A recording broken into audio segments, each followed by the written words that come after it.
Hey guys, it's Uncle Stitch. A Grail stiletto that I have been after for a while finally arrived. I found a deal on one, and unfortunately, I got a deal for a reason. But I can't bitch for what I paid. I will, however, bitch so that you know what I want to bitch about. And AGA Camplin's Maltese Cross. I bought this used, obviously. So there's the reason why I'm after Maltese crosses. They're very special to me. Maltese crosses are very different.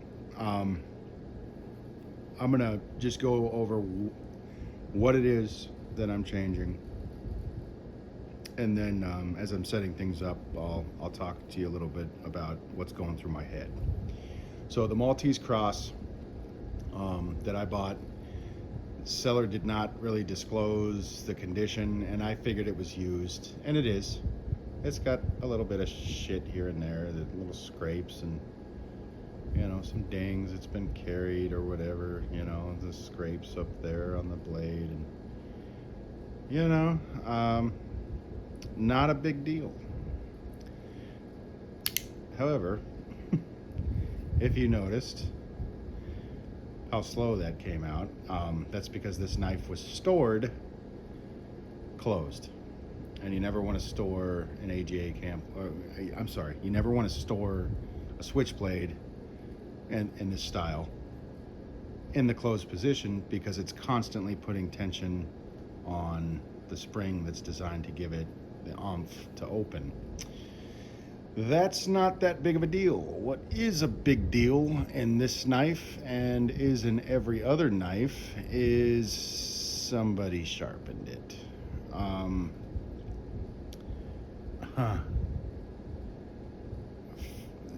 So now you see what I'm dealing with here.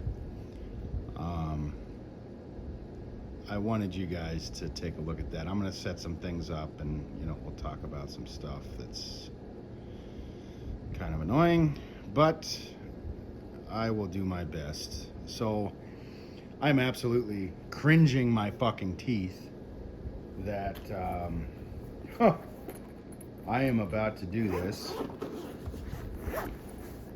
for a multitude of reasons, and that is because this is a piece of AGA Camplin's history that I don't think they're ever going to recreate again, and sharpening absolutely 100% destroys the aftermarket value. So I'm going to show you what I should be doing and what I'm not going to be doing, and that is I should be using the device that I'm more comfortable with, which would be the WorkSharp. I love this device. It's awesome, right? It's super easy to put together. It's super easy to control and use. They've really taken a lot of the stupidity out of sharpening, and it's an amazing system. So, as you can see, basically you set the height to whatever the bevel is, and ideally you want to, I use downstrokes only typically, work your way through the knife. Unfortunately, I think that's exactly what happened to this knife. And that's why the light is all reflecting in different ways, and there's like divots and weird shit going on. And essentially what I'm gonna do is I will attempt to fix this as best as I possibly fucking can. And by no means, shape, or form am I a professional, but I will show you what I'm going through. Okay. Unfortunately, we're not going to be using the WorkSharp for reasons I'll explain here in a minute as I'm going through things. So, the Maltese Cross from AGA Camplin. I believe I bought my first one in 2014, and I gave that, I believe, as a birthday gift to my grandfather. And my grandfather gave it back to me, and because the bolster was loose, and he asked if I could get it fixed.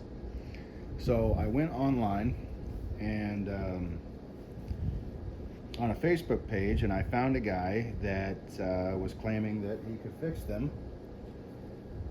or that he does repairs on stilettos, which is a unique trade. And I did a little bit of research, not much, but I saw that he was a member of that group for like 3 years or so, and he you guys are probably like, what in the fuck is he doing? Well, you're about to see this over here, because you guys need to see what I'm doing. Gotta change this. I'm filming this on my couch. We will figure out an alternative solution. So what I'm doing here is a horrible fucking idea. This is not how these were designed to be used at all. But there's a reason why I'm doing this.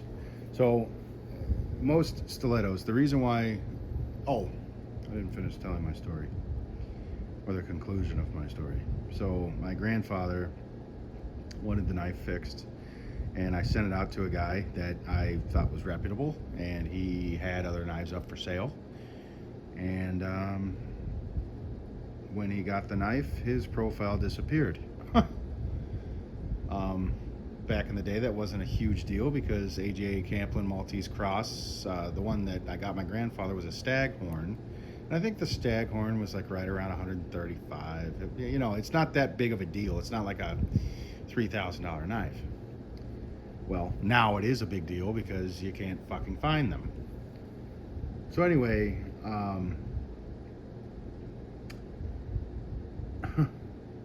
I was never able, when this had happened, I was not able to buy another one. They were out of stock on Blade HQ, out of stock on Knife Center. Knife Center doesn't really carry a whole lot of stilettos. Blade HQ does.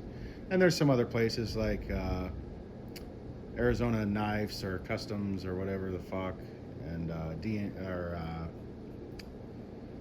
DLT Trading had some, and I think Bud K or some bullshit. Anyway, I could not find any of them in stock. So, for Christmas, I got him a different stiletto. I got him a Frank Beltrame. It was a swivel bolster. And what I'm doing here is I'm taking a Sharpie. I will do the best that I possibly fucking can to fix this. This is fucked. So the goal is to know when you've hit the bevel all the way.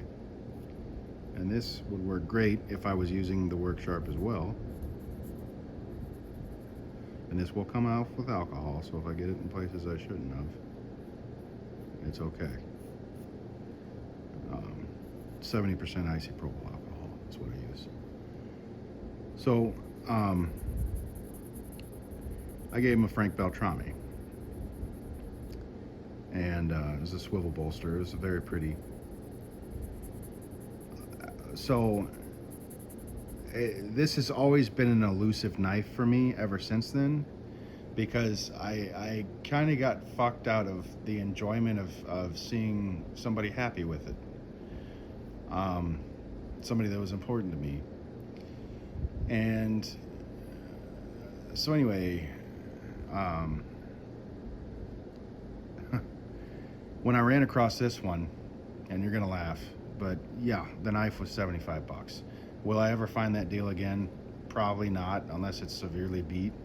So I can't really bitch about much, because the last one of these that sold that I found for sale, it was purchased by a guy who was in London, and I converted pounds to USD, and he roughly paid somewhere around $280 for it in mint condition.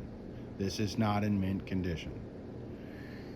But that's, had this have been a collector's knife, then that's about what they would go for nowadays. So they've already doubled, almost tripled in price. Now here comes the fun part, and that is finding the bevel. And hoping and praying to God I don't fuck this up. Well, at this point, I can't do any more damage than what's already done. God, I can't even fucking feel it. I am fucking nervous as shit about this. This is like a historical fucking piece. I hate it that I even have to do this, and I would rather pay a professional to do it, but I can't say that a professional is not going to fuck this up either. This should be a very simple process. So this is 440A stainless steel. For those of you who don't know anything about knives, it's okay. 440A is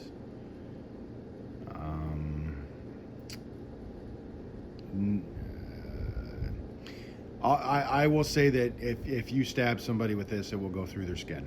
Okay, same thing that a Microtech would do or a Benchmade would do. It will do its job, but this was not designed to be used. This was designed to be collected. And over the years, if you look at what's in stock on AGA Camplins, you're going to see that they lost something. They lost the elegance of the knives that they used to sell. So these are very special pieces. The Maltese Cross is a very special piece because it doesn't operate like a traditional stiletto. Stilettos, like this one, it's a swing guard from AKC, right? This one, like most stilettos, have the same common feature, a very, very sharp point. And that's because the Italians, ever since the Renaissance period, have always had stiletto-style knives or daggers or swords, and they were designed for one purpose. They were designed for piercing. The Japanese had a different approach. Their blades were more geared towards slicing. And therefore, the Japanese people, out of pain, built something beautiful. The same thing with the Italians. This is an Italian heritage piece of history, the stiletto. Everybody associates stilettos with Italians, and this is through pain and struggle, something that is an art. It's artfully beautiful. I don't know how to say that, but it's, to people who collect, these are special, and everyone is special in their own different way, and people collect for different reasons. But so we'll go over the swivel bolster. The swivel bolster operates with a pin that is a part of the blade itself, and that pin will fall into a door, so to speak. And how you release that is the swivel bolster. That's why it's called a swivel bolster. You press this down, that pushes the door away from the pin and allows you to close the blade. And in a very quick action, when you open it, that pin falls into the trapdoor again. So that's one type. Another popular one is swing guards. Everybody loves swing guards. Again, we'll notice that the knife is more geared towards piercing, right?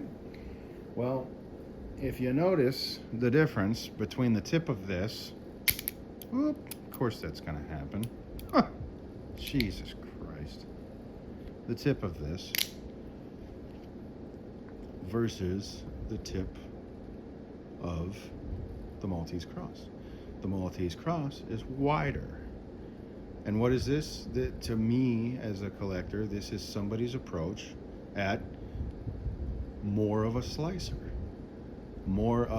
This is designed for piercing, but it's got a wider blade that, you can tell by the geometry that somebody had intended to take something beautiful and make it beautiful in a different way. And that's why these are special to me. That's why these are special to me. I love Maltese Crosses. I wish I had them all. But anyway. So we're starting off at 220 grit. You're either going to watch me fix a knife or watch me fuck up a knife tonight. So what I'm going to do is, the goal is to get to the tip of the blade before the end of this running out. And if I do that enough times, it should even everything out. I hope and pray to God it does. The only thing that could possibly fuck this knife up even worse is if I lose where the bevel is at. And that's why you tip, and you should be able to feel where that is at. And then ideally, you just want to keep that same momentum, keep that same... Oh man, this is so terrible. I shouldn't even be fucking doing this. I really don't feel comfortable doing this. This is moving around way too fucking much. I wonder if I got any weights or something. That's just moving way too much, dude. This is bad. This is really fucking bad.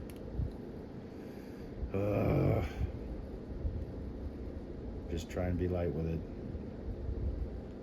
So, I am not a professional sharpener.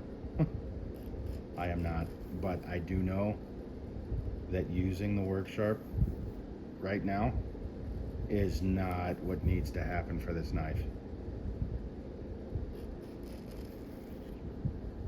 Okay, so see how I am taking off most of the Sharpie? Well, that tells me where I need to focus on.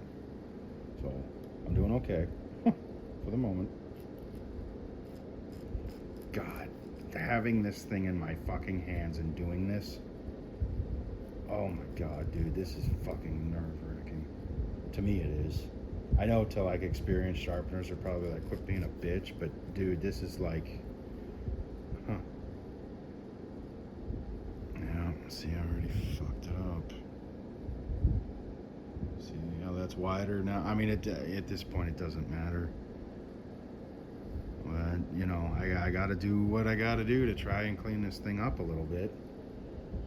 Jesus Christ, you know, the thought of having to fucking do this to an AGA Camplin, it's like, Jesus, man, I don't, you know, somebody probably bought this back in the day when it was cheap, and they were probably thinking, oh yeah, these will never run out, I'll just buy another one. And then they just fucking abuse the shit out of it. So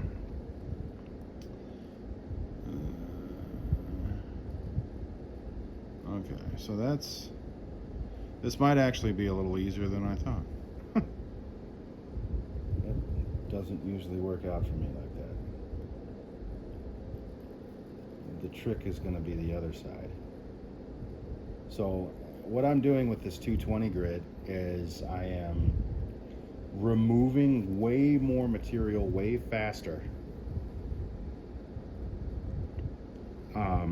than using a higher grit. And you don't really want to use a higher grit when you're trying to resurface something, because it'll just take forever.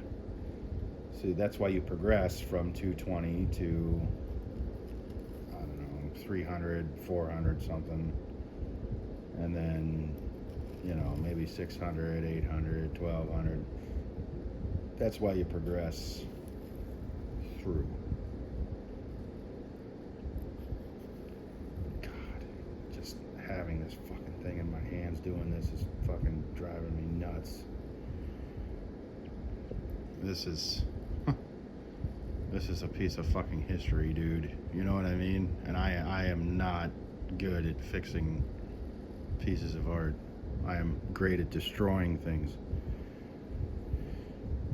So anyway, I will go through the other side. You can see scrapes, and I think that was there before, but you can kind of see. So, you know, the goal of this is not really to sharpen the knife, which will happen. It will get sharp. My goal is to make that line nice and even. Well, you can kind of see on the other side, but you remember at the beginning of the video how that looked. It looked fucking awful. So by the time we take this through 600, it should be way nicer, and then hopefully by the time we drop it, it's going to be beautiful again. That is the hope. Now, the other reason why this is moving so fast, Jesus, is because this is 440A. If this was D2 tool steel at 60 Rockwell hardness, I would be here for an hour on this fucking stone. But I tell you, once you get those motherfuckers sharp, they stay sharp forever. I mean, not forever, but you know. And everybody's going to this MagnaCut shit. I am so sick and fucking tired of hearing about MagnaCut. I know everybody loves it. Okay, let's take a look. Okay, so it's starting to smooth out a little bit. I need to go a little bit further. I'm trying to avoid taking off as much material as possible because this is like the value is especially in the condition that I got it in was not ideal. If he'd have told me that this was a user's knife, I probably would have inquired a little further. But again, I can't bitch. I can't. There's nothing that I can bitch about when I paid what I paid for this. So I know everybody's probably cringing their teeth too, and that was probably from me. I can only do so much. I can only do so much. We will go over this knife in a review where I will talk about a lot of different things about the AGA Camplin, specifically the Maltese Cross, but I will go over AGA Camplin.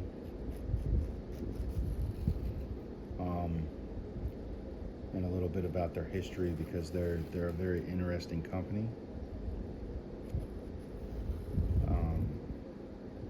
I have a lot of respect for the amount of engineering that they put into their knives and craftsmanship, and I think that needs to be something that is mentioned. Jesus. I do not want to be doing this at all. I really don't. I fucking hate every bit of this. Oh my god, dude. Alright, well, keep on keeping on. So the nickel silver bolsters, the cross, so to speak,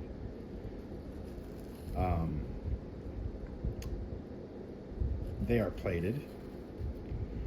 However, they do tarnish. They do have to be taken care of. You can't just wash them in tap water because tap water has chlorine, and chlorine does what? It destroys things, especially metals. So, always avoid using tap water to wipe things down that you care about, because it will destroy them. I mean, are we getting close? What are we doing here? Okay. So we've developed a straight line, sort of. The tip could use a little bit of help. All this sideways. See if that, whoop, that's not what I meant to do. Sideways. See if I can even out that tip. I wish I had stones. I wish I had whetstones. I do like the diamond stones. They're just expensive, but whetstones are fun because they collect shavings of the knife that build up on the stone, and it just looks cool. Jesus. If that gets any worse, and I am done. I am not fucking this up any more than it is. I mean, that it's so.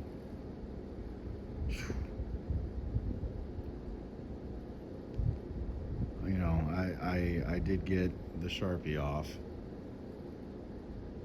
Man, I don't know. I don't know here, bud.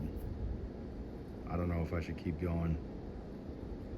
God damn it. I mean, there's Sharpie up here, and that's what I don't know if you guys could see that. That's what I'm going for, and that was because the other guy sharpened it. And I am so nervous.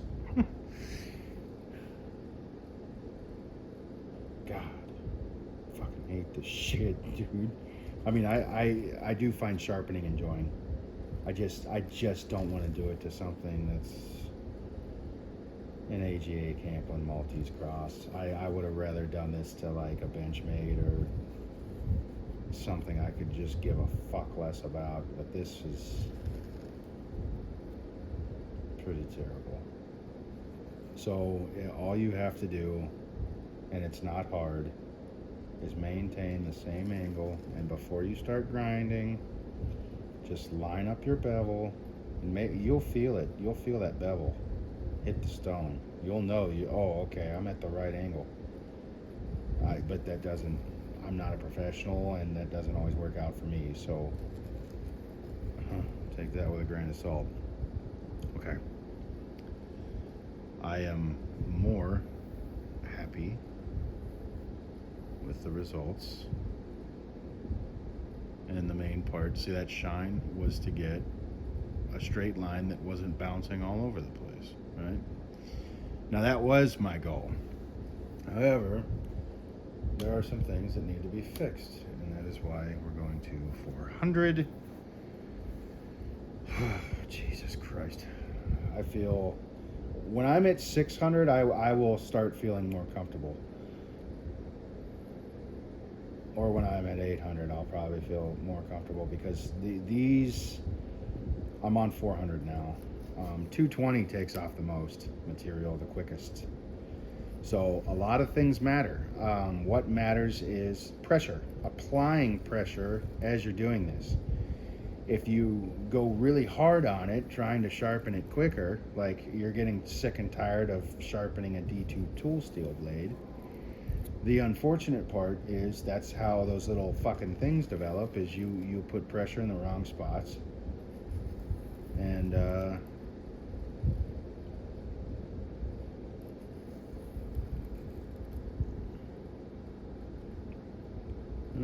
now we're making a little bit of progress here.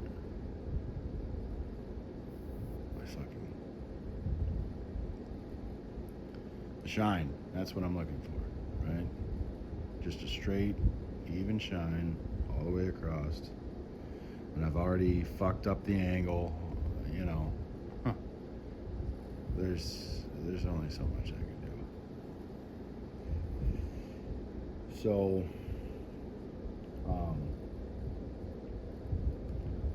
pressure. Basically what I do is the weight of the knife plus just a tad more. And if you do it that way, you're always going to remember what a tad more is. It doesn't have to be a designated amount. It doesn't have to be, 5 foot-pounds or 10 foot-pounds. No, you don't have to worry about that. You just, the knife, lay the weight of the blade on the steel, and just a little bit more pressure to have control over it. And then do it. And then it usually comes out pretty fucking even. This, I know this is gonna fucking not look the way I want it to, but it is gonna be a fucking razor, and it will have that straight line. That's really the only thing that I care about, is the straight line that's not all fucking shining all over the place. So we're gonna do a little bit more on this side because it's still kind of fucked up. And if I have to go back to 220 to fix the fucked up shit, then I have to go back to 220. There's nothing I can do. You know, the main thing that I worry about here is scratching the absolute fuck out of that blade. And then I'm screwed. You know what I mean? Then it's like, fuck. But, you know, I don't think, you know, there might be some people that are willing to sharpen this, you know, but it's a fucking piece of history. You know, and without me even trying, that means cleaned up a little bit, doesn't it? Jesus, man.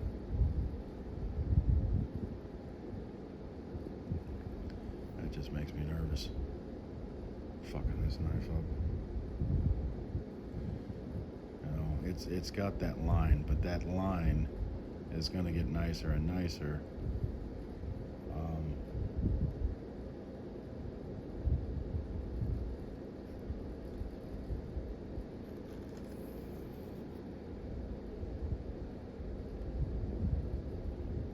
As I move throughout the stones.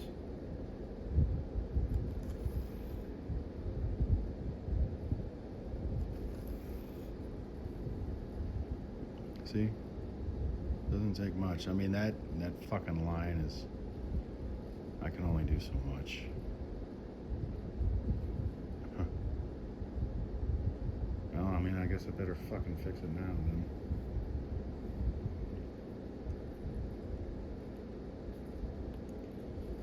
Yeah, this is the shit that I fucking hate. You know, because the life of this knife is totally in my fucking hands right now. And this is not Allstate. You are not in good hands. But I don't know if that guy sharpened it himself, or... You know, I don't have a backstory on this. I really don't. But that line is what we're looking for, and I will show you something, and you'll be like, what the fuck? Actually, I'm going to wait, because this is already sharp enough to shave with at Stone 400 grit. See, so there's a little bit of shit up there at the tip. You know, but the main thing is getting that line, trying to get that line as straight as possible, so that when this is being looked at, it's, you know, it's, people are going to know it's been sharpened, but it will look way more professional than what the fuck it was. Because, man, Jesus Christ, did that look like shit. All right. We are moving on. So we're going to go to 600, 800, and then ceramic. And this shouldn't take long. But what this is doing is it's giving more of a polish on the bevel. More of a mirror finish. And to achieve a mirror finish on 440A is a lot easier than it is on like Bowler M390, or, you know, some of these steels that are just super hard. You know, 440A was a perfectly fine selection for these knives because they're collector's pieces. You know, nobody expects a Navy SEAL to depend on one of these. You know what I mean? They're gonna pick a K-bar or something. So, you know, I mean, these are pieces of art, and basically, my goal with this is to just give the bevel a better look than what was on there, and kind of restore the scariness, I guess, of stilettos, just the look, you know. Really, that's all that matters to me, is the look of this knife. Sharpness does not matter to me. However, what I'm doing here, this knife is going to be excessively fucking sharp. That's just a byproduct of what I'm doing here. All right, so I'm just finding the edge. And the reason why the tip is looking different is because I'm not hitting the fucking tip. Because I'm a fucking idiot. And it shouldn't take a whole lot of passes. But I have found that the more time that you spend on the lower grits, the less work you have to do cleaning shit up.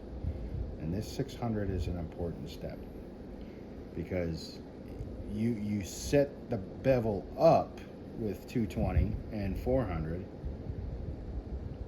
and 600 is setting it up to be polished, in my opinion.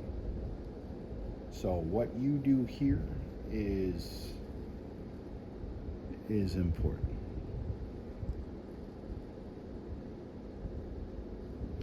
I'm sorry that it keeps going in a blur, but that's what I'm looking at right now. Not terrible. That's nowhere near as bad as it was. I'm trying to see? Pretty straight. This side could use some attention, and we will fix that.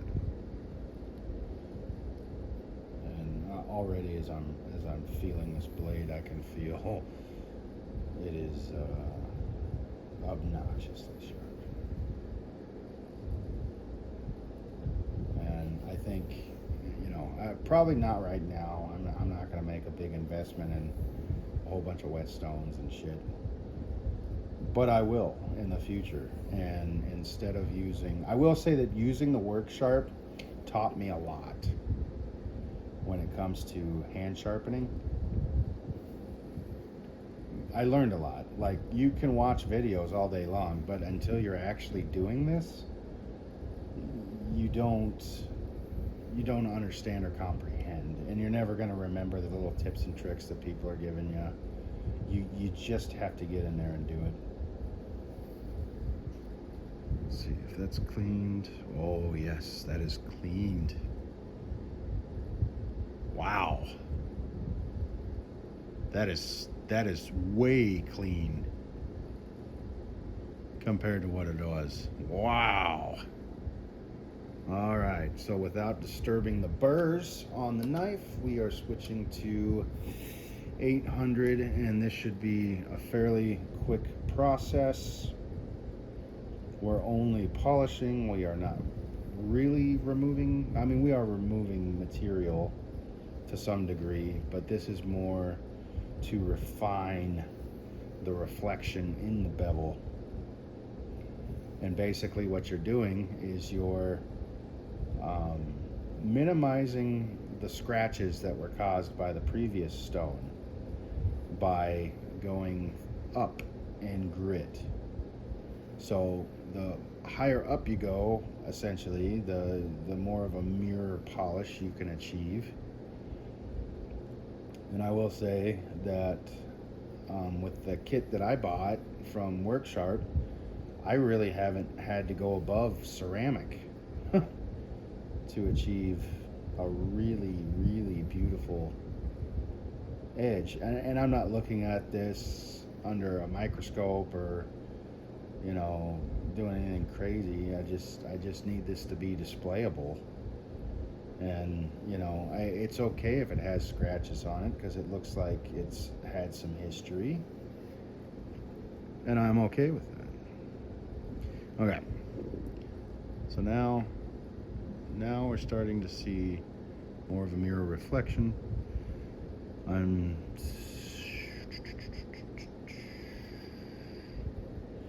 not quite satisfied with the way that looks. So that's exactly what we're going to keep going on 800. If I have to go back down to 600, then I have to go back down to 600. 800 is a very, very smooth stone. You feel resistance, but it's like more of a sliding, more of an easygoing thing.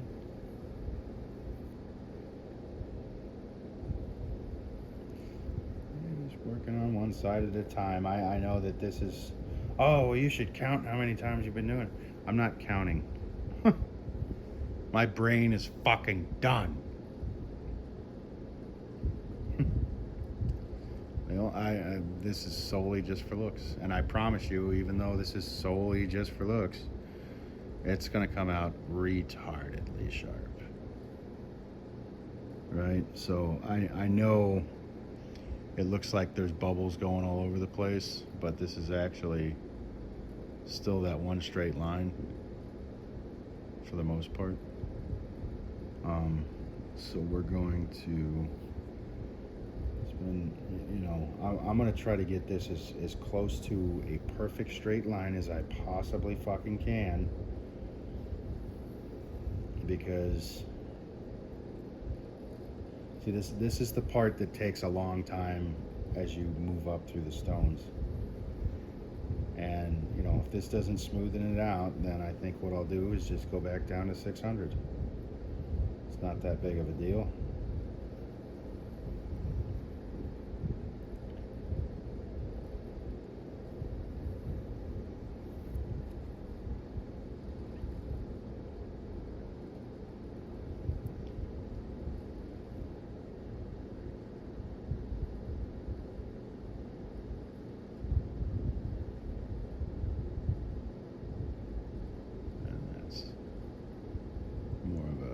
You can visibly see the difference. Okay. Next side, here we go.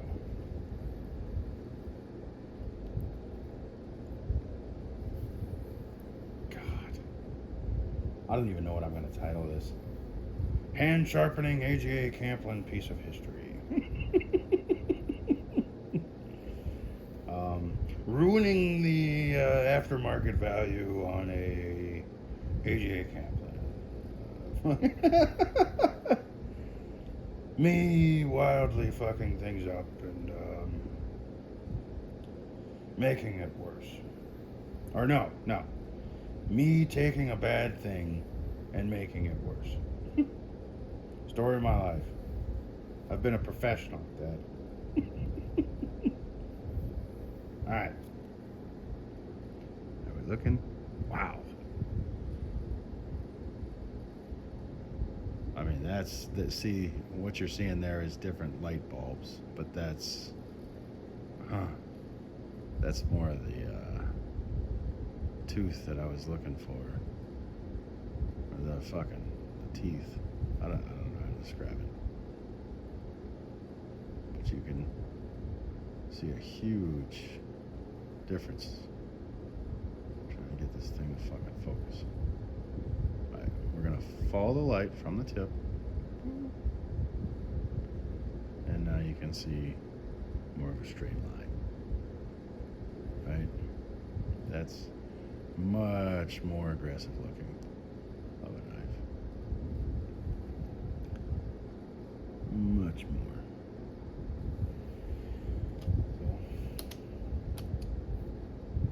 I'm reasonably satisfied with that, and we'll go to ceramic.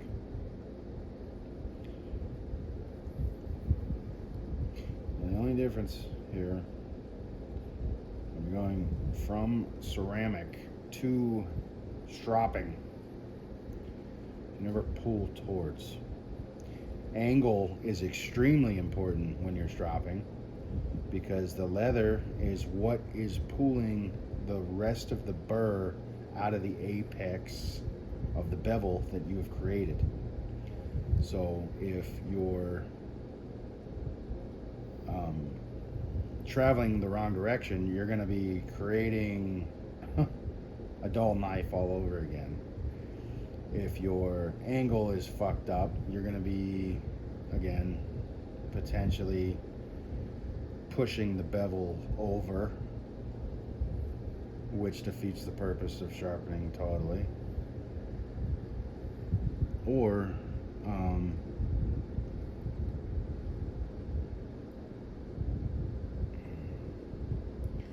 it's hard to show. Okay, there we go. That's what I was looking for, that little straight. Well, you guys can see what I'm talking about, straightening this thing up. There's little things here where, like, There's like a microscopic chunk missing out of the fucking blade.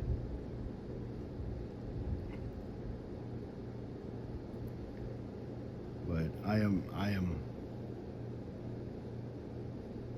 way more happier with this than I am what it came. We're gonna spend a little bit more time on the ceramic. Just kinda, you know, evening things up. Ideally, you don't want to spend too much time polishing, because if you're spending too much time polishing, then you didn't do the previous steps correctly. That's pretty much what that tells you. My goal, there's so many things that professional sharpeners look for and that they're great at, and my only goal with this was to make it look a little bit more presentable than how fucked up it was when it showed up. And there's a lot of other things. I was talking about the silver plating bolsters, the silver plated nickel bolsters, and those do need attention from time to time. And you also have to be careful about the abrasions or the abrasiveness of the cloth that you're using when you're using these, because these aren't, 10 millimeters thick of silver. These are plated. So every time you do that, you don't want to be taking off material.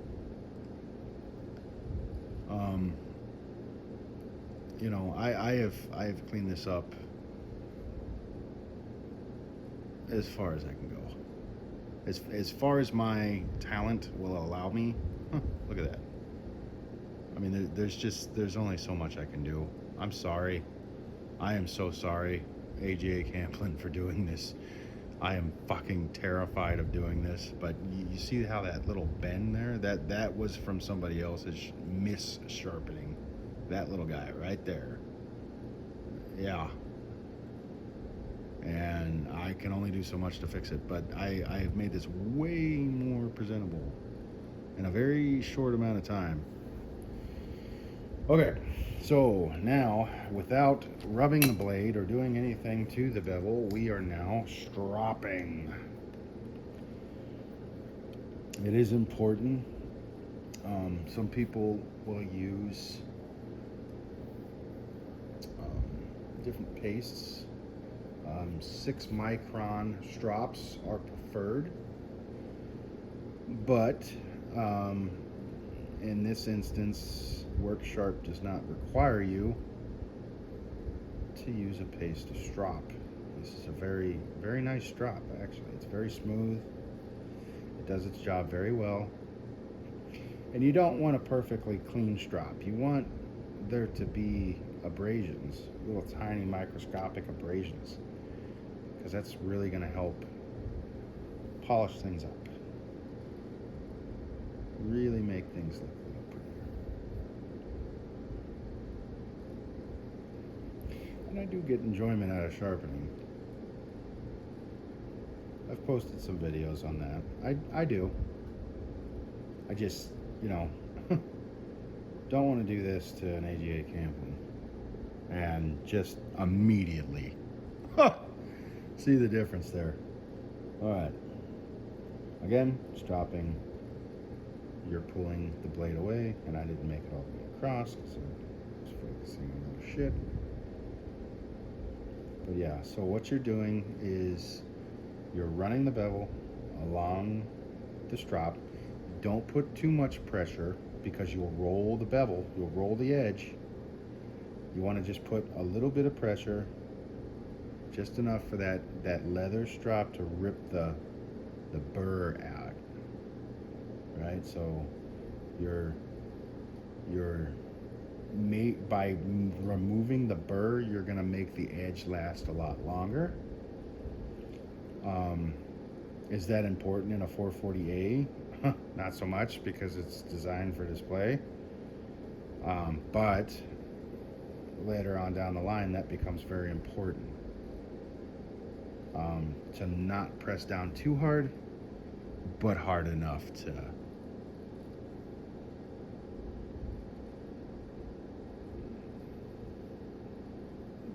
this is much better than what it was.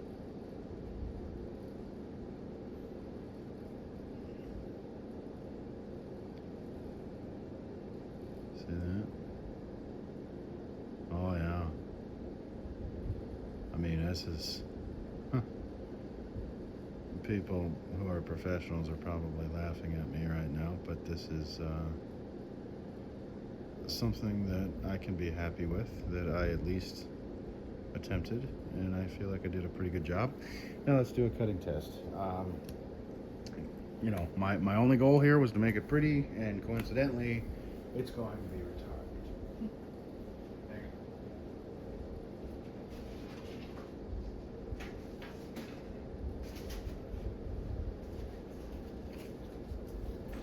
on. Okay.